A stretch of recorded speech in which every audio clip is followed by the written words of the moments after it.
की नगरी है ये, बाबा विश्वनाथ की नगरी। हर शाम शहर के अनगिनत घाटों पर भगवान को अर्पित संध्या आरती के असंख्य दिए जगमगा उठते हैं।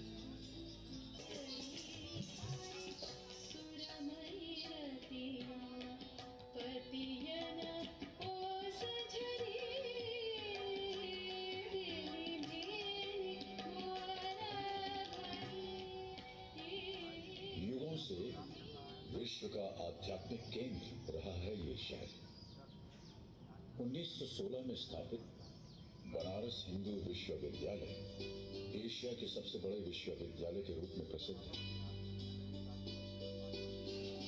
वर्षों से जलती चिता की आग, मणिकर्णिका घाट। मान्यता है यहाँ पार्थिव शरीर का दाह संस्कार करने से मोक्ष की प्राप्ति होती है।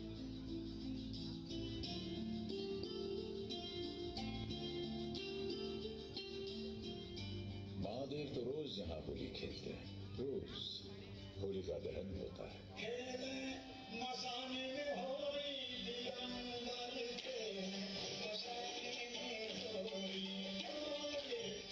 जिंदगी से धड़कती उमंगें सजोई ये गलियां की लगा तन और मन की शुद्धि पाने, आध्यात्म की जिज्ञासा लिए यहाँ खींचा चला आता है।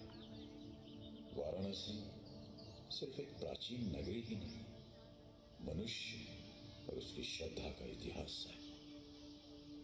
ये शहर कैसे बसे, इनको बनाया किसने?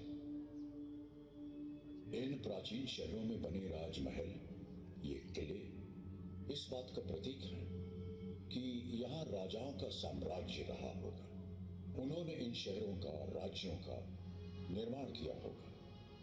कुछ शासक जो इतिहास के गलियारे में खो गए और कुछ जिन्होंने इतिहास में अपनी जगह बनाई। कुछ ऐसे जिन्होंने क्षत्रिय वंश में जन्म तो लिया लेकिन योद्धा नहीं बने, राज्य की सीमाएं नहीं बढ़ाई। आज आपको सुनाते आध्यात्मिक पथ पर निकल पड़ा। कई वर्षों पहले एक शासक राजा शुद्धोदन और उनकी रानी माया देवी के परिवार में पुत्र ने जन्म लिया। ये बालक किसी महल में नहीं बल्कि एक उपवन में पैदा हुआ। लुम्बिनी उपवन में एक राजकुमार ने जन्म लिया। उसके चेहरे पर पड़ रही सूरज की रोशनी उसे एक अलौकिक चमक दे रही थी। शायद ये कोई संकेत था। ग्रहों की स्थिति समझकर ये धारणा भी बनी कि ये बालक या तो एक महान राजा बनेगा या फिर एक आध्यात्मिक गुरु।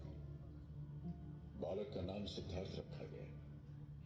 राजा शुद्धोदन चाहते थे कि राजकुमार समय आने पर वंश को आगे बढ़ाए और एक महान राजा बने। वो सिद्धार्थ की तकदीर बनाने में लग गए या उनका ऐसा भ्रम था। समय बीता और सिद्धार्थ 29 साल के हो गए। क्षत्रिय वंश के एक लंबे चौड़े खूबसूरत राजकुमार, वो राजकुमार जिन्होंने अपने जीवन के 29 वर्ष महल की चारदीवारी में हर संभव सुख साधन के साथ व्यतीत किए, बाहर की दुनिया से पूरी तरह अनजान। एक दिन महल के प्राचीर पर खड़े सिद्धार्थ ने नीचे देखा। उन्होंने वो देखा जो आज तक नहीं देखा था, जो शायद उनकी कल्पना से भी परे था। उनके मन में सवाल उठे, वहां क्या है? किस तरह के लोग वहां रहते हैं? किस तरह की चीजें हैं? मैं जानता नहीं, कभी देखा भी नहीं और देखना चाहता हूं। एक दिन चुपचाप महल से निकलकर अपने एक साथी के साथ सिद्धार्थ उस नई दुनिया में आए। यहां तो हवा बिल्कुल वैसी है जैसी हवा में हम रोज सांस लेते हैं। पेड़ और फूल भी वैसे ही हैं जैसे महल के बागीचों में हैं। इस बहते हुए पानी की कलकल, इसका रंग भी बिल्कुल वही। राजकुमार को एक बीमार आदमी दिखाई दिया। सिद्धार्थ विचलित हो गए और अपने मित्र से पूछा, ये आदमी ऐसा क्यों दिख रहा है? राजकुमार, ये आदमी स्वस्थ नहीं है, बीमार है। कुछ आगे बढ़े, उन्होंने एक बूढ़ा आदमी देखा। इस आदमी की ऐसी अवस्था क्यों? इसकी उम्र हो चली है राजकुमार, काफी उम्र हो गई है। आगे जाकर एक व्यक्ति का मृत शरीर देखा। ये व्यक्ति ऐसे क्यों पड़ा है? साथ बैठे लोग ये क्या कर रहे हैं? इस व्यक्ति का जीवन शेष हो गया राजकुमार। साथ बैठे लोग इसके परिवार के सदस्य हैं, शोकाकुल हैं, वेदना में हैं। जिन लोगों को मैं जानता हूं, जो मेरे परिवार के सदस्य हैं, महाराज, मेरे पिता, परिवार के अन्य लोग, वो मेरे दोस्त जिनके साथ मैं बड़ा हुआ हूं, क्या सभी के साथ यही होगा? सबके साथ?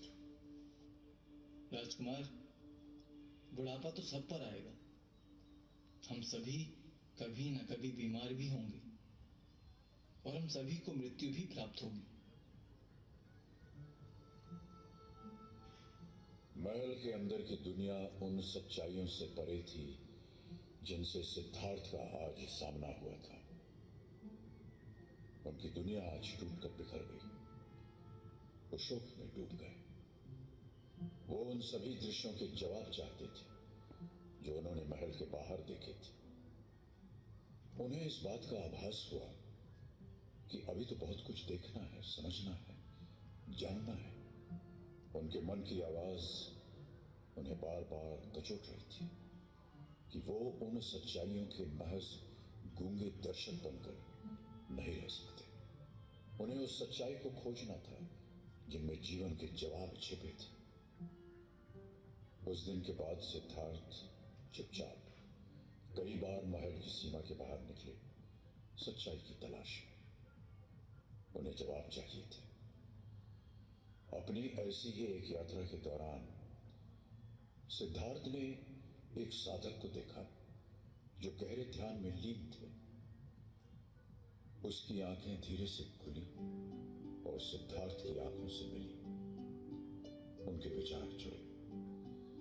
सिद्धार्थ को उसी क्षण एहसास हुआ कि जो उत्तर वो बाहर खोज रहे थे वो तो उनके भीतर ही थे, उनके स्वयं के अंदर। उनका निश्चय आकार लेने लगा। अगर आसपास के लोगों को उनके दुख दर्द समझाने में मदद करनी है तो उन्हें स्वयं इस पहलू को समझना पड़ेगा, अन्यथा उनका अपना जीवन अधूरा रहेगा। उन्हें इस बात का एहसास हुआ कि सांसारिक गतिविधियों में लिप्त रहकर सच्चाई की खोज की यात्रा शुरू न हो सकेगी। उन्हें अपने वर्तमान जीवन की सुख सुविधाओं को, रिश्तों को, महल की चार दीवारी को त्यागना होगा। एक रात सिद्धार्थ चुपचाप अपनी पत्नी, पुत्र और महल को छोड़कर विलासिता और सुखों से भरे जीवन को त्याग कर एक साधक बन गए।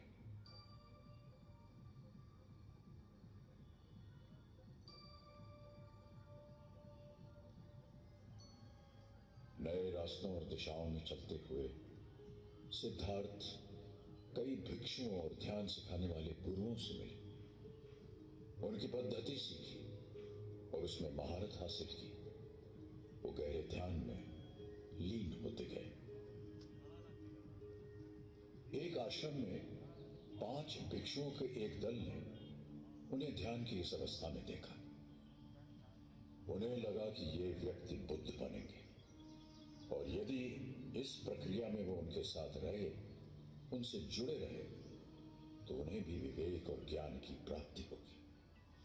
ये कौन है? चेहरे पर इतनी शांति, अपने चारों तरफ की ध्वनि से अनजान, अपनी तपस्या में लीन, इनका अनुसरण करना चाहिए। इनके साथ रहें तो हमें भी ज्ञान की प्राप्ति होगी। वो सिद्धार्थ के पहले अनुयायी बने। कौंडिन्य, महानमन, वप, भद्दिदय और अश्वजीत, इन्होंने सिद्धार्थ का अनुसरण किया, उनकी सेवा की और ज्ञान प्राप्त किया। सिद्धार्थ की साधना चलती रही, लेकिन लगभग 6 वर्ष के बाद भी उन्हें अपने प्रश्नों का जवाब नहीं मिला। उनको एहसास हुआ कि मंजिल बहुत दूर है और समय एकमात्र जीवन काल है। वो चाहते थे कि उनके आसपास के लोग जन्म, मृत्यु और उसके बीच के काल को समझें, जीवन के सार को समझें। उनके लिए जीवन का सार एक दिए के समान था। अगर हम एक दिया जलाते हैं तो कुछ समय पश्चात वो बुझ जाता है। अपने आखिरी आश्रम से निकल पड़े, अपने आप ही इस भीतर के युद्ध को जीतने के लिए, और उनके पीछे पीछे चल पड़े 5 भिक्षु। कि वो बिहार के उरुवेला नामक गांव जा पहुंचे। बिना कुछ खाए पिए, निराहार रहते हुए उन्होंने तपस्या आरंभ कर दी। सिद्धार्थ अपने शरीर को कठोर यातना दे रहे थे, स्वयं को परीक्षा की चरम सीमा तक ले जाना चाहते थे। एक दिन ध्यान करते हुए सिद्धार्थ अचेत हो गए। जब होश आया, उन्होंने विचार किया कि सत्य की खोज का यह मार्ग सही नहीं था। हमारा शरीर एक वीणा की तरह है। यदि वीणा के तार ढीले छोड़ दिए जाएं, तो कोई स्वर नहीं निकलेगा, और यदि वीणा के तार को कसते कसते ऐंठ दिया जाए, तो टूट जाएंगे तार। ये सब विचार करते करते वे पास के ही गांव में एक गृहस्थ के द्वार पर पहुंचे। सिद्धार्थ का ये रूप देखकर 5 अनुयायियों को लगा उनके साथ धोखा हुआ है। ये तो अपनी तपस्या छोड़ भिक्षा मांग रहे हैं, अपना ध्यान तोड़ दिया। ये कैसे सन्यासी हैं? जो अपने मार्ग से भटक जाए वो हमें क्या ज्ञान देंगे? हमें अपना मार्ग ढूंढना होगा, अपना पथ, वरना हम भी भटक जाएंगे। यही सोचकर उन्होंने सिद्धार्थ का साथ छोड़ दिया। और उधर सिद्धार्थ ने निरंजना नदी के किनारे एक पीपल के पेड़ के नीचे अपनी तपस्या और साधना का क्रम दृढ़ संकल्प से शुरू किया। चाहे काया कंकाल हो जाए, शरीर बुद्ध कहलाए। वो पीपल का वृक्ष आज बोधि वृक्ष के नाम से और स्थान बोध गया के नाम से जाना जाता है। बुद्ध सोचने लगे कि वो इस अलौकिक ज्ञान का प्रसार कैसे करें। कौन उनके इस ज्ञान को समझने के लिए पूर्ण तैयार है। उनका ध्यान उन 5 भिक्षुओं पर गया जो उन्हें छोड़कर जा चुके थे। बुद्ध निकल पड़े सारनाथ की ओर। यात्रा और ध्यान करते हुए बुद्ध सारनाथ पहुंचे। बुद्ध के कदम रखते ही वहां का सारा वातावरण मानो निशब्द हो गया। जो बुद्ध को साधना भ्रष्ट समझते थे, वो बुद्ध के चमकते चेहरे की अनोखी आवत देखकर विनम्र हो गए। कौंडिन्य, महानमन, वप, भद्दिदय और अश्वजीत, बुद्ध अपने इन 5 पुराने शिष्यों को उस स्थान पर मिले जो आज चौखंडी स्तूप कहलाता। उन 5 भिक्षुओं को एहसास हुआ कि बुद्ध के कृत्यों को गलत समझना उनकी एक भारी भूल थी। उन्होंने बुद्ध के चरण पखारे और उनका आदर सत्कार किया। बुद्ध मुस्कुराए और अपने शिष्यों की जिज्ञासा भांपकर अपना पहला धर्मोपदेश देने के लिए इस परिसर के उस स्थान पर बैठे जिसे आज हम धम्मेक स्तूप के नाम से जानते हैं। अपने आध्यात्मिक यात्रा के दौरान मैंने जीवन के 4 सत्यों का अनुभव किया। मैंने इस मूल सत्य को जाना कि जीवन मरण का चक्र दुखों से घिरा है।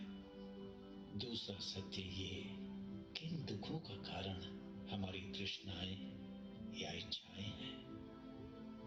तीसरे सत्य ने एहसास करवाया कि इन इच्छाओं को त्यागने से ही जीवन के दुखों से मुक्ति मिलेगी। त्याग करने के लिए अपने आप को पीड़ा देने की जरूरत नहीं, सिर्फ अष्टांग आदर्शों वाले मध्य मार्ग को अपनाना होगा। यही वो चौथा सत्य है जिसे मैंने समझा, अपनाया और मोक्ष प्राप्ति की लक्ष्य की ओर चल दिया। बुद्ध कुछ दिन यही मूलगंध कुटी विहार में रहे। इसे जीवित कर दीजिए प्रभु, मेरे पुत्र को जीवित कर दीजिए, जीवित कर दीजिए।